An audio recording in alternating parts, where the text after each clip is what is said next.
So picture this. You sit down at your desk, you have a fresh cup of coffee, right? Oh, yeah. The perfect setup. Exactly. And you promise yourself, I'm going to study English for just 20 minutes. You are completely ready to learn. Yet somehow, 20 minutes later, you are watching a video of a dog opening a refrigerator door. It happens to all of us. Right. So how did you get there? What actually happened to your plan? Well, it is a situation that happens to really every person who tries to learn a new skill. You start with good intentions, you open your grammar book, and you end up looking at something completely unrelated. Yeah. So the real question we need to answer today is, why this happens and how we can stop it. Welcome to today's deep dive. Today, we're going to look closely at our sources to truly understand focus. Yes, we are exploring the 5 hidden things that quietly steal your attention while you try to study. But more importantly, we are going to walk through simple, step-by-step ways to bring your focus back to your English lessons. And since you are listening to this deep dive to improve your English, we are going to speak at a naturally slow, clear, and measured pace. We want you to understand every single idea. Right. We should also set a clear expectation right from the beginning. Oh, definitely. The sources do not recommend terrible or painful routines. Yeah, you do not need to wake up at 5 in the morning, right? No, not at all. And you do not need to take freezing cold showers to build focus. Thank goodness. I know, right? The most successful methods are actually very small, practical changes. So I guess we need to understand how we get distracted in the first place. Our sources divide our distractions into 2 main categories, right? Yes, they call them the thief in your hand and the thief in your head. The thief in your hand. I mean, that one is pretty obvious. It is your smartphone. It is. But I think, most people believe they have control over their phones. They think, I can just ignore it. But ignoring it is incredibly difficult because the phone is specifically designed to trick your brain. Think about it. If your smartphone sent a message that said, please stop studying for 30 minutes to look at pictures, you would easily say no. Yeah, you would recognize that it is a bad deal. Exactly.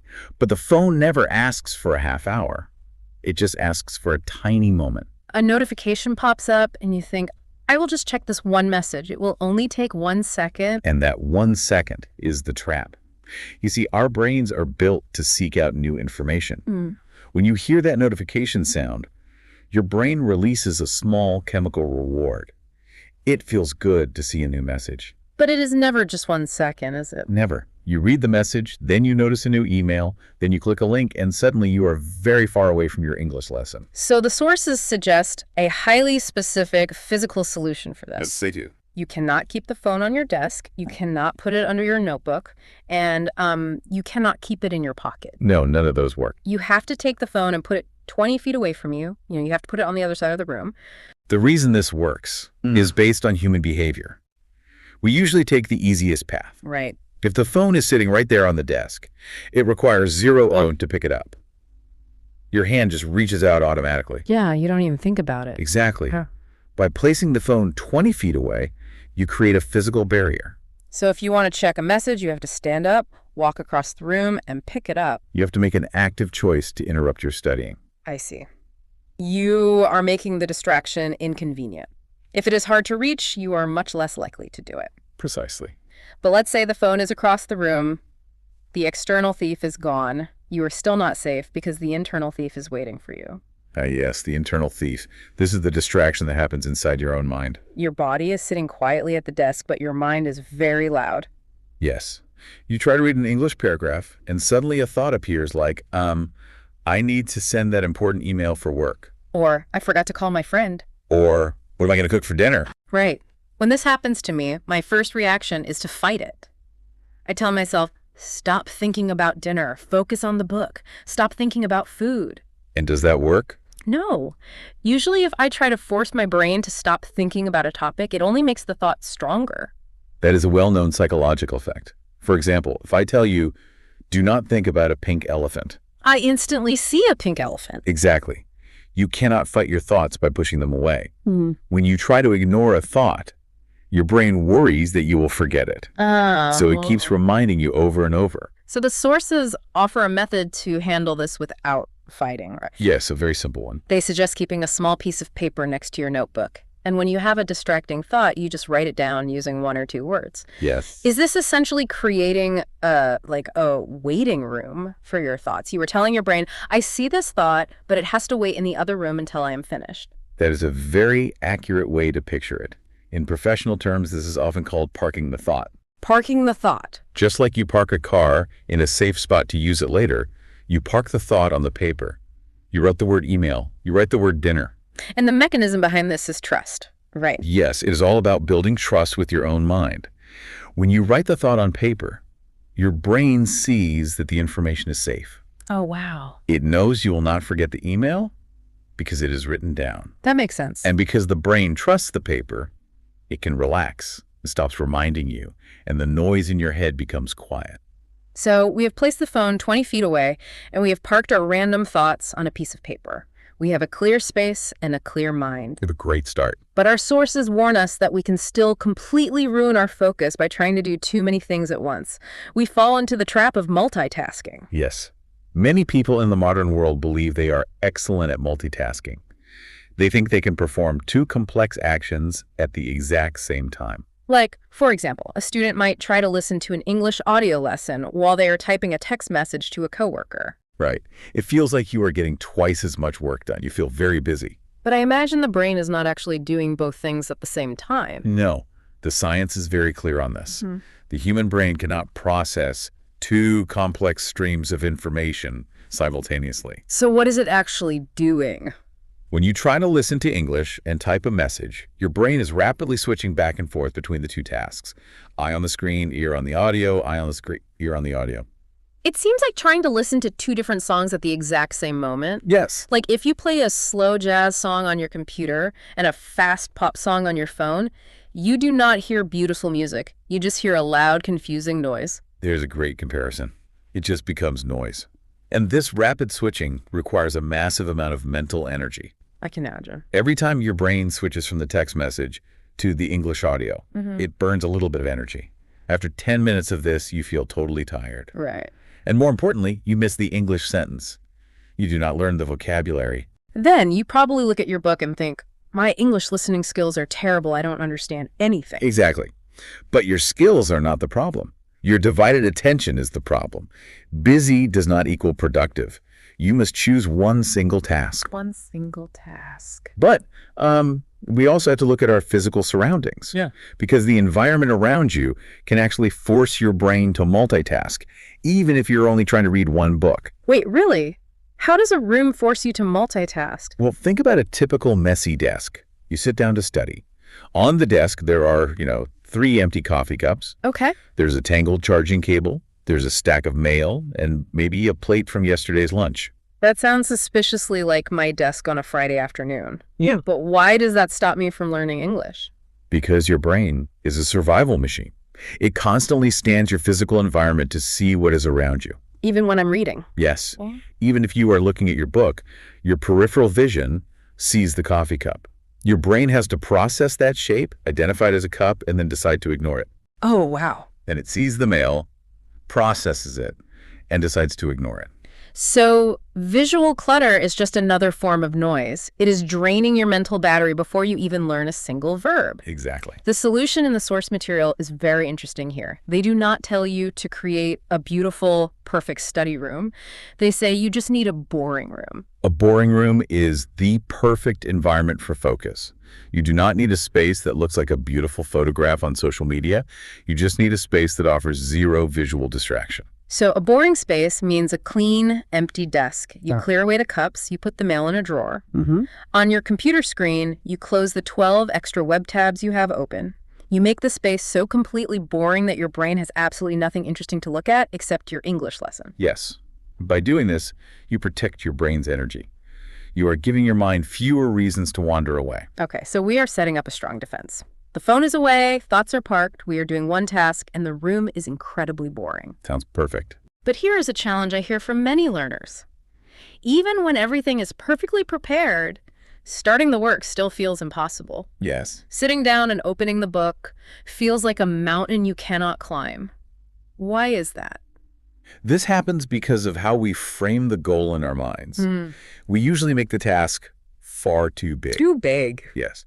Imagine you wake up and tell yourself, today, I am going to master English grammar. Well, that sounds like a wonderful ambition, but I can see how it might cause a problem. It causes a huge problem for your brain.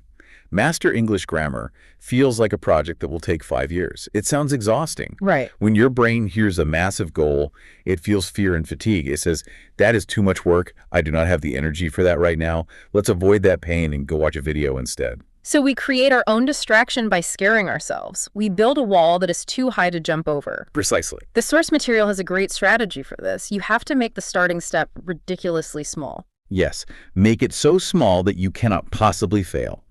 Do not tell yourself, I am going to study my entire vocabulary list for an hour. Okay, so what do I say? Instead, tell yourself, I am going to learn exactly 3 new words. 3 words.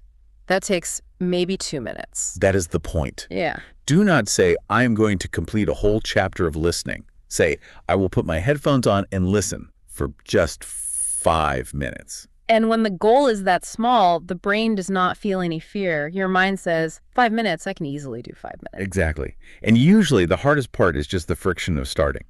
Once you are sitting there reading for 5 minutes, it is very easy to keep going. 5 minutes turns into 10, and 10 turns into 20. The momentum carries you forward. It really does.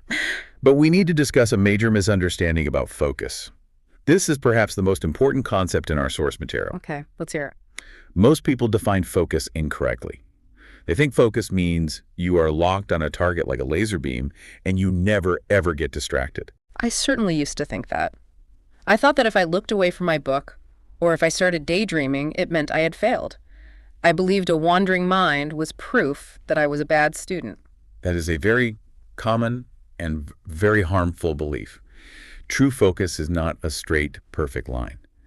Getting distracted is a normal biological function. Right. You are a human being, not a machine. Even if you hide your phone and clean your room, your mind will eventually wander.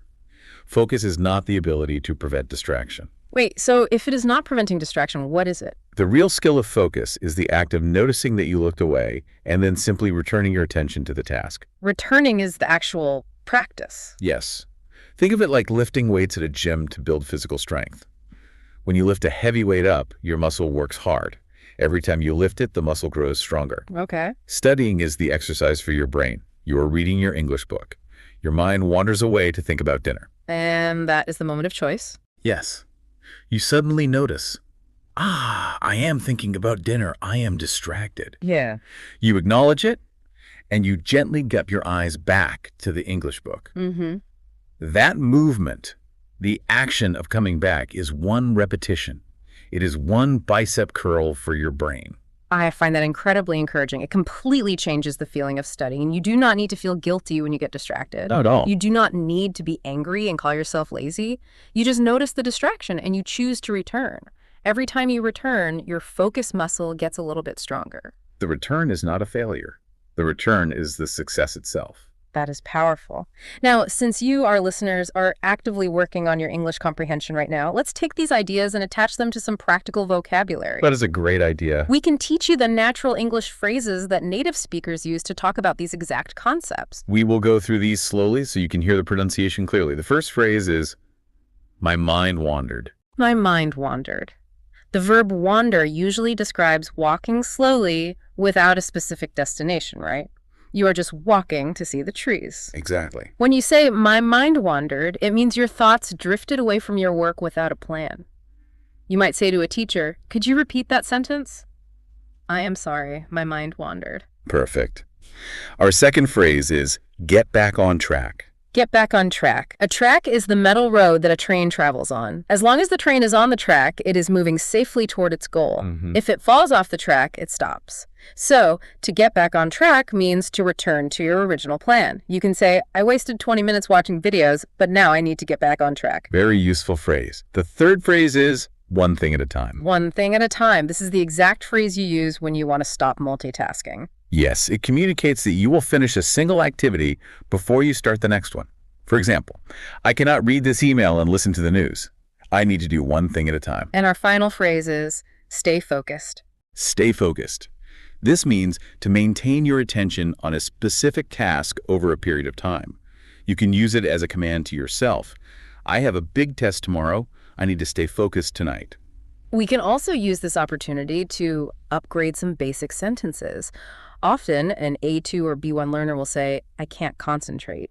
Which is completely correct, but we can make it sound slightly more natural. Right. Instead of saying, I can't concentrate, you could say, I'm having trouble focusing. I'm having trouble focusing. It means the same thing, but it sounds a bit smoother. I'm having trouble focusing on this chapter. Another common sentence is, my phone distracts me.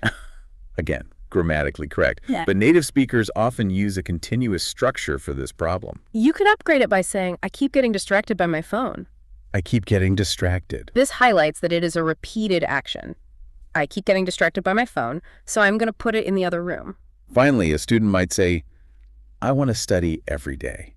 To make this sound like a more advanced goal, you can say, I want to build a consistent English study habit.